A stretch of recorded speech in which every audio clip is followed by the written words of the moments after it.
We see a lot of scams here at the BBB. Michelle, what is the biggest mistake you think people make when it comes to most scams? They answer their phone. They reply to the text. Yeah, they engage, right? It's text or it's phone calls or it's emails, and they reply back, and that's exactly what scammers want. Any method of communication, and they decide to reply. And we'll talk about other ways you can get through to a business if you think there is a scam, but you don't engage. That's the biggest thing.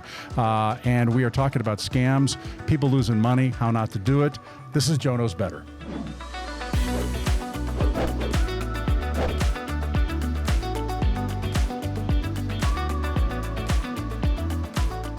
I'm here with the BBB's Michelle Marin. Thanks for being here, Michelle. Of course. Yeah, and you deal with scams a lot. And you did some research on May through BBB Scam Tracker and found out like what the biggest scams were for that time. What were they? Yeah, so to no surprise, we're still seeing online purchases still Like number very one? high and trending. Employment scams, and then also phishing. Phishing. And phishing is what? They will try to reach out to people to try to think of like fishing, like you're fishing for a fish, and you're extending out an olive branch trying to get them to attach or to link, and they're trying to get people's information, and they're finding ways to do it. Like the fake invoices that come in and say, Right. hey, you bought this thing for $439. If you didn't, call us at this number. Right. And you do like, I didn't buy that, right? They're trying to find someone that's going to hook, that Right. they're going to be able to talk to, they're going to be able to get information from, whether it's personal information, banking information, anything that they're going to find value in. And I think maybe we should just say it here. If you get something like that, I think you would say too, if you're a customer of Bank of America, let's say, or Wells Fargo, and you get something, I never answer those things. I always go into my B of A account. If I don't have an account, then it doesn't affect me. Right. Right? You always go to the customer. You go a different way. You don't respond to what you're getting. Right. And if you don't have an account with a bank that's reaching out to you, it's certainly a red flag. Yeah. Yeah. Okay. Another one is job. Employment. Okay. Yeah. And employment is basically they used to be they gave you this, they hire you, they send you that fake check. You're supposed to send some money to somebody else to set up your remote office. You find out the check's bad, you've lost your money. And it happens so quick. So employment has actually gotten more broad, right? So it used to be just those fake checks where they would get this check, they would deposit it, and before their bank realized that it was a faulty check, they would already send their legitimate money to the scammer and they would be gone. Mm-hmm. And now it's even more sophisticated than that. People are getting legitimate opportunities either through text messages, LinkedIn, their Indeed application, and they are promising this really high salary or a high dollar hourly rate, and they want money up front, or they want banking information up front. And it's interesting that so many people fall for it because the rationale should be, why would I give you money if paying I'm me, going to work man. for you? You know what? When I hear that too. And these scammers, I think, are really good because you hear from some very educated people. Oh, they're smart very people. smart. Yeah, and they say, well, I had to pay for training or whatever it was, $6,000, but I'm going to get so much money that's going to come right out of that. They're paying me $6,000 more, or I had to set up an investment account and I had to keep it at a certain level, or I didn't make more money, and I'm like, and so they're trying to explain it. They don't really fully understand it. I don't get it. But but the scammers say it. Crypto's well entered enough. that too. There's been crypto stuff going on in that area. Yeah, but they say it in a way that makes people. They believe them. And to your point, Joe, we're not talking about high school students that are looking for jobs straight out of high school or in early college. We're talking about educated people. Some of them business owners. And money to spend. And they seem to know where there's a desperate area, and when people are looking for jobs, sometimes they need the money. Right. So they think a lot of it also, I got to say though, a lot of it, and I'm not, the people I've met, I don't think this is the case, but sometimes it's our greed. I mean, it is. Yes. It's like the lottery things. We want the money for the lottery. We know why somebody has to win. Why can't it be us? Right. Here it's like, okay, that job pays, $80 an hour to work at home. Yeah. Well, wait a second. But maybe. And that gets us in trouble every freaking time. No, you're right, because that's exactly what it is, though. It's a too good to be true situation that they're being promised, and that too good to be true situation probably is. Yeah, it probably is, and they they risk it. Yeah. It's a risk. I don't know if you guys have seen this, who's listening or seeing this, but if you have, my email address is up there. It's joe.ducey@bbbcommunity.org. Let me know. We'll take a look at what you've got going too. And you can always complain to the Better Business Bureau, file a complaint, either for Scam Tracker, for a scam, or if it's a legitimate business, you can file a complaint there and try to get help. The other thing you're seeing is kind of new, involving passports. Yeah, so that was actually very interesting. Yeah. There's sites that are impersonating government websites, legitimate government websites. And we actually have several examples of just in May of these people giving their hard-earned money to do a process that technically could have been done for free. Go into a couple of those because they're right here. One was, they're basically the same, right? So, so we won't give names or any particular things, but yeah. But just starting off the top, though, I got to give a little bit of these consumers are doing the right thing. Yeah. They're starting off on Google. They're Google searching how to get their passport renewed or how to even initiate getting a passport.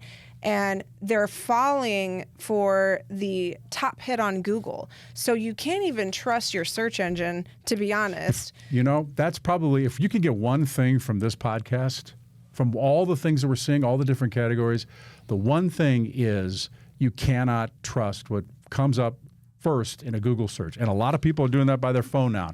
Yep. I need, passport renewal. And then it links them to something. Yep. Well, these guys have learned how to put certain keywords in there to come to the top of it. So it may be Southwest Airlines. It's not Southwest Airlines. It's a different airline. It's a scam place. It's an imposter of so Southwest. You can't trust it. You have to know where you're going. All right. In these cases, they're basically getting these. What is it? I typed Google to renew my passport, and this was the top link. Multiple people have said that. Attempting to renew my U.S. passport. Everything appeared legit. Suspicious of the amount, $60, $28 to expedite. And then we'll tell you what happened in a minute. $119. Website's posing as an official U.S. government site. They appear to offer various government services. Scammers are trying to renew my passport.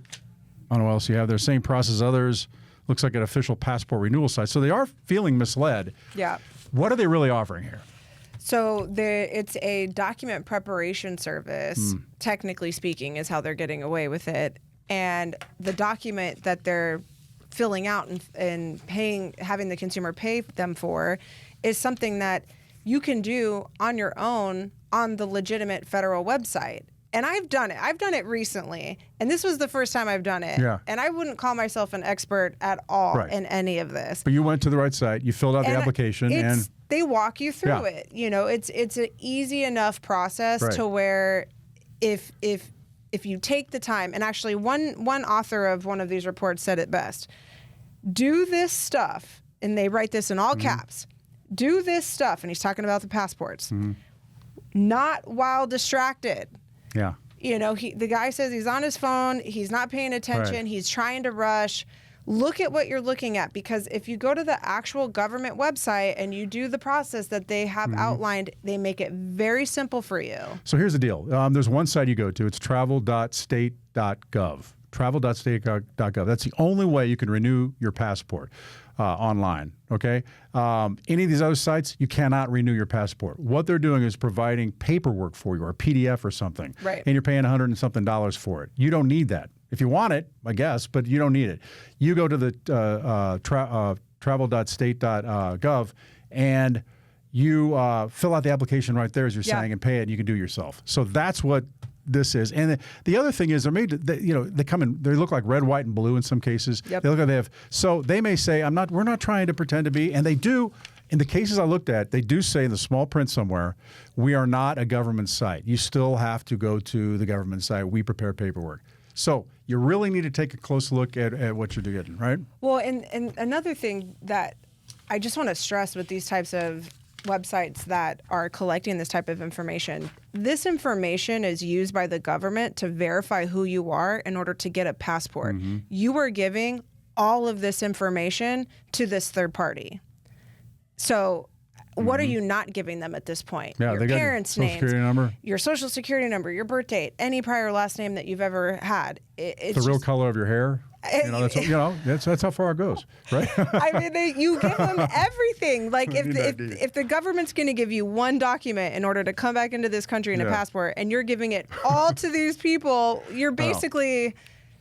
I mean, just and we've seen the thing with customer service be a problem in the travel industry and all these industries. The customer service, we got to find the right number. Travel industry is on fire right now. All right, so another thing, real quickly, vacation rental scams. I don't see a lot of those with the BBB, but I covered a story when I was with ABC 15 as a reporter there, and it was a Scottsdale couple, and their house was listed, they didn't know, as a vacation rental during spring training time, and in Scottsdale that'd be a big deal. And they had people coming up with luggage to their door, and they see through the Ring camera. And they're ringing, and people aren't answering. They're inside because they knew what was going on finally. So you see these disappointed people who paid for a vacation rental, got a fake one, paid in advance, and what happened? So it's happening on legitimate sites. So I think if you're going to, before you book any of these things, I think you really need to read reviews, look for the top people, the top hosts. I think they're called super hosts on Airbnb and Premier Hosts on VRBO. And you could even do a Google reverse search of the pictures, right? I was just going to say one of the top things to do is Google reverse that image. Yeah. See where it's popping up at. The pictures of the house. It could be for sale on another site. Right. Okay. Exactly. And then the other one we're looking at, I was looking through these third-party travel sites. There are a lot of big name sites for travel, Southwest and United and Hotels.com would be a third-party site, but that's a big one, legitimate. There are a lot of other ones you find now that are small. You haven't heard of them maybe before, but they sound like legitimate places and they have crazy names and, catchy. Yeah. Like it. And, you get routed there. Yeah, that kind of thing. And we're getting complaints from people who went to those sites and they had really bad experiences. And I think we got a couple there. I don't know if you want to go into what you're seeing too. Yeah. So with the travel sites, it's really interesting because even though they're different entities that have been reported to our scam tracker for this type of scam, it's all the same concepts. It is. They're going online. They're getting these deals on flights. And they're really good in some deals. cases, even hotels. Yeah, hotels, flights, any type of travel service. And they complete the transaction. Sometimes they're charged, sometimes they're not, but then they get a call. Hey, that price that you bought at that particular day or whatever flight it is, first class, it's not available anymore. And now you need to pay $1,000 more. Yeah. And that's almost to the every one of these. It's terrible, really. They paid. I know in one case they paid $1,500. Right, they paid for the flight. They were told that they can't take it now that they're missing a reservation. They had to pay another $1,300 to fly on that day. Yep. There was one that it was a hotel they went to, and they said my reservation. I've got a reservation. Nope, sorry, you don't. They lost like $350. So it's just gone. Yeah. And it goes on and on. So I think there are a couple things here. If you're dealing with an unknown site, the least thing you can do is search for it online at bbb.org. I took those names and I went through bbb.org, and I found in one of the cases it had an alert. It was an alert that said that they didn't have proper licensing. They didn't think they couldn't find licensing, and the other one was bait and switch, which is exactly what these people are talking about. So if you had looked ahead of time, if that person had looked ahead of time, they would have found that this has happened. They said, I don't want to go with that site. Yeah. But I know people, they get connected to something quickly, and they want to get it done, and they trust the site. So if you're going to go with these, I'd suggest possibly don't, but if you are, really be careful about what you're doing, and always use a credit card. I mean, I don't think I've seen anything about cash, but if they're asked for that, that's a problem. But you can fight the other later. Mm-hmm. Do your research, though. That's the biggest thing. Yeah. If it seems like it's a good deal, and hey, there's deals all the time. Yeah. But do your research. Yeah. Look up what the company, what their reputation is, to your point, Joe. Another thing, the last thing maybe, or unless there's another one, we've been looking at moving scams because it's summer and, a lot of people what we cover, this BBB, Arizona and California, a lot of people moving in, moving out. Mm-hmm. And both have pretty strong laws, actually, that people don't know about involving some of the problems that happen with the moving. And the big problems I think that we see with movers is basically saying it's going to cost this little amount. And then when they get in there, it's either, oh, you have much more than we thought, or they've loaded the stuff on the truck already and they're ready. But instead of delivering it, they say, we can only deliver it if you give us another $5,000 or whatever. More bait and switch. Yeah. So you've already got the invoice. You already paid what you thought. And here you are having to pay another $5,000. Now, there are hostage laws in California and in Arizona that prevent that from happening. But you have to fight it. And there aren't a lot of people who are working in the government who handle moving. So you may have to sue them in court. In all these situations, you might be able to get your money back, but it's going to be a hassle. Right. The best thing to do is in the beginning to find the good mover, right? Yeah. And what would you say the best thing to do to find a mover? Well, I guess research, yeah. I mean, back to research. I think that's the biggest thing. Look up how they're rated on BBB. Look at what other people have complained about. Look at what the reviews say. Make sure they have licensing. If they're going interstate, there's licenses for that. Mm-hmm. They have to have a license. So. Yep.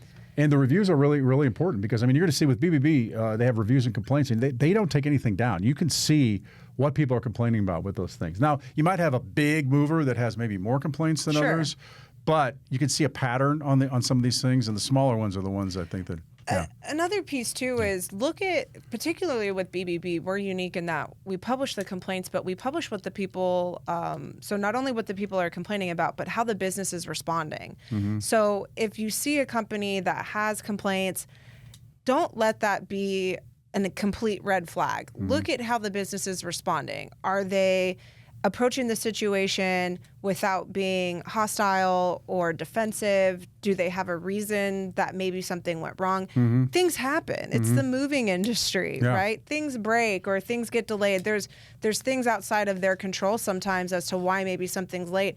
But in most cases, there's not really going to be a reputable reason why someone's going to have to pay more than what they were quoted. No, and I think I still want people to come out to my house to see what you've got instead of like, how many rooms do you have? Okay, well, that's going to be. Or the other thing, real quick, is that they're going now to a per hour. We charge this amount. And that's tough because if I see people sitting around, right, I'm going to be like, man, I'm paying per hour here, right. And those seem to go higher. So I kind of want an overall price. Of what I'm going to get, and then stick with it. And if you could file a complaint with the AG's office in each state. You can also file a complaint with BBB at bbb.org. Yep. And you can look at Scam Tracker again for the latest scams. I think we're good. Man, we wrapped up. Anything else you want to say or? No. Research. Take the time. Don't jump the gun. Man, we go on forever here, guys. We really could. Yeah, so we'll be back with some more of these things. And if you're seeing this right now, hearing it, subscribe. Follow, and you can see all the things, all the good businesses we're trying to lead you to away from bad practices and scams. I'll see you next time.